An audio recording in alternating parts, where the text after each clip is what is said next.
Dear ministers, dear generals, dear Baltic friends, dear brothers and sisters in arms, thanks a lot for inviting me to this very important conference.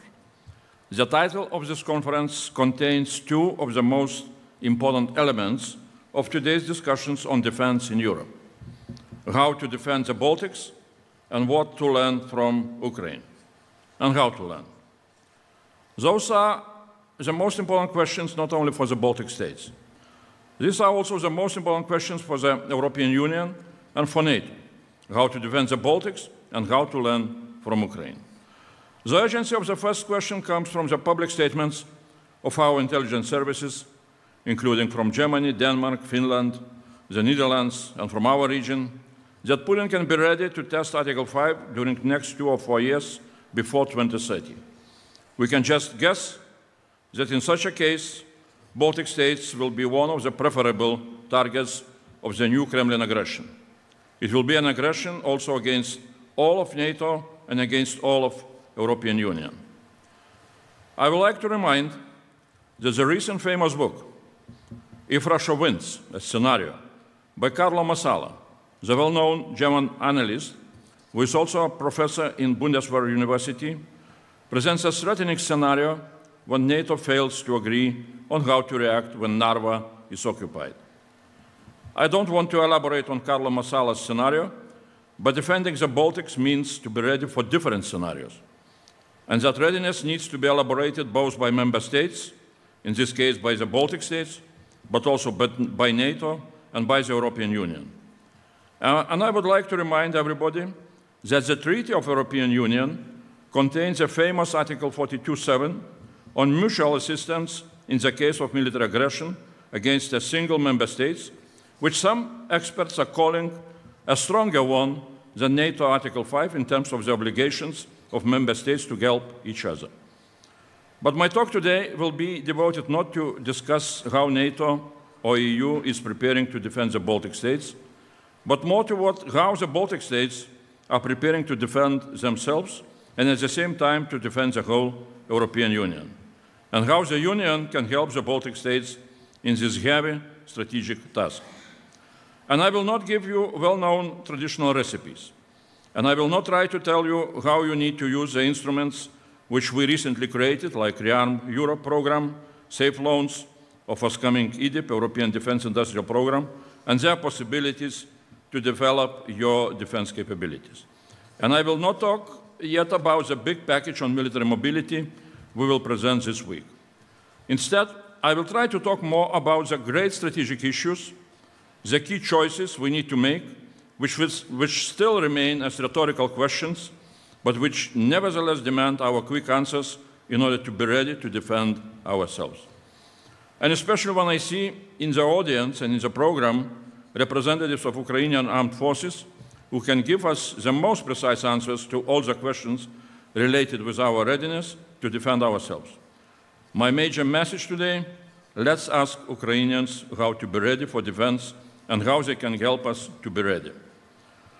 My first rhetorical question: why are lessons from the Ukrainian war of defense coming so slow to our knowledge and to our decision-making at the highest military and political level? Why did it take us more than 2 years and the trigger of the Russian provocation with drones against Poland and also against Baltic states and Romania to understand that we are not ready to detect Russian drones and to destroy them with cost-effective means? Despite the fact that all of us we witnessed how drones are being massively used on Ukrainian front lines starting from the year 2023. And now we have the end of 2025 and the forthcoming 4-year anniversary of Russian war against Ukraine. The Russians are learning. Are we?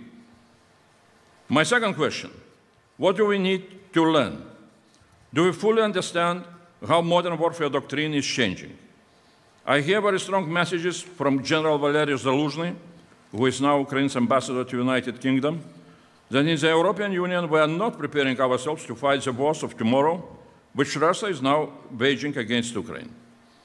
And up until now, I have had possibility to read only United Kingdom 2025 UK Strategic Defence Review, which shows that they really learned the lessons from Ukraine.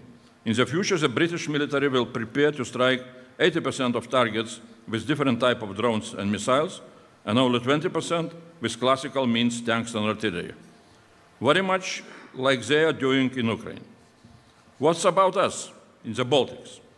Where are our strategic defense reviews? And in addition to that, we need to answer ourselves the question, what do we need to be ready for? For a classical war of aggression with tanks and artillery rolling all over our borders, which triggers the Article 5 of NATO? Or do we need to be ready for an increasing scale of dangerous provocations against us, but which are remaining below Article 5?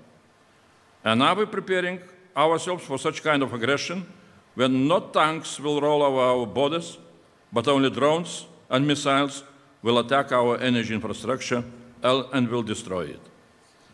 My third question, related with the second one, is what do we need to learn from defense technological innovations in Ukraine? Do we need to learn how learn from Ukraine how to produce drones, or do we need to learn from them how to create proper innovative defense ecosystems which unites drone production, innovation, and operation of them into one uniquely dynamic system? My clear choice is the second. We need to learn an ecosystem in which dynamic industry and drone producers brings dynamism into actions of military forces. And in such case, even the state bureaucracy needs to adapt for that kind of dynamism. For us, better to learn all that before the war than during the war. That is why this week we shall present in Commission the Defense Industry Transformation Roadmap to push forward transformation of our defense industry. And the question number 4, how do we learn from Ukraine? Alone or as a frontier region? My answer, again, is very simple, as a region. Why? Because in the case of Day X, regional capabilities of eastern flank countries to give a united and collective defense response before the NATO response will come can be a more important factor than individual capabilities of each country. That is why the Eastern Flank Watch, the project initiated by Baltic states and Poland, supported by all the frontier countries, and now defined by the European Commission as one of the initial 4 most important flagship defense projects of the European Union, is so important for the whole frontier region, from the Baltic Sea to the Black Sea, from Finland down to Romania and Bulgaria.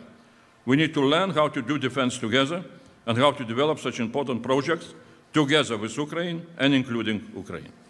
And the question number 5, why do we need to build Eastern Flank Watch together and including Ukraine? Because this is the only way how we can learn from Ukraine not only how to make drones, but also how to build the whole ecosystem. Because the wars are won by defense ecosystems, not just by technologies or drones. And second, if frontier countries will learn how to build the Eastern Flank Watch together with Ukraine, this knowledge of modern warfare will start to spread to other regions of the European Union. And the last argument, building it together with Ukraine will allow us also to learn how to do common defense of our region and of the whole European Union together with Ukraine. And that is most important thing that we need to learn, and to learn now. The question number 6. Do we need a battle-tested Ukrainian army as a core of Eastern Flank defense? We need to remember that if Day X comes and Putin decides to test Article 5 somewhere in the Baltic region, we shall face the aggression of a Russian battle-tested army, which is now much stronger than it was back in February 2022, and is able to use millions of drones. Ukrainians are saying that Russians are as good as defenders of Ukraine in using drones. Are we also so good? Are we really prepared for such a Day X, despite the fact that we do not have battle-tested armies in the Baltic states? And here comes the strategic question. How we can integrate Ukrainian battle-tested defense capabilities, both of the battle-tested 800,000 strong military forces and battle-tested Ukrainian innovative defense industry with our, both of the European Union and of our frontier or Baltic states defense capabilities. If we do not do that, we shall make a historical mistake. We shall leave us weaker, and we shall leave Ukraine weaker. We should remember that integration of Ukraine with the European Union is, of course, very much needed for Ukraine. And Ukraine deserves that, despite all the recent corruption scandals. But what we need to stress, and Baltic defenders should do that, is that Ukraine integration is also a vital interest of the European Union, because that is how real European defense readiness can be built before 2030. The initiative for making such an integration a success should come from the Baltic countries. It's what defending Baltics should be about. And my last question, instead of conclusions, question number 7. Can we in Lithuania have an Ukrainian battalion next to the permanent German brigade and next to rotating US battalions? I hope that it's obvious why I am asking this rhetorical question.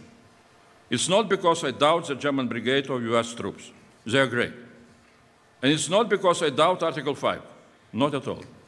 But we Lithuanians will learn in our history that it is better to have multiple guarantees for our security. It will be good next to NATO Article 5 guarantees to have also European Union Article 42.7 guarantees with a clear mechanism how they will be implemented. It will be good also to have guarantees that all the Eastern flank countries will come to defend each other in the same way as they are preparing to defend themselves. And it will be good that the battle-tested Ukrainian army, after peace has been established in Ukraine, would be ready to be present in all the countries of our frontier region, starting from the Baltic region and in Lithuania next to German brigade and to rotating US battalions as additional guarantee for our security. My message today is very simple. Baltic defense can be built only together with Ukraine and together with the whole frontier region. That can be done only if the Baltic region will start to look not only at what needs to be done in each Baltic country individually, but also what needs to be built together in the whole Eastern flank region, including Ukraine. Baltic initiative here is more than welcome, and the same with the European Union.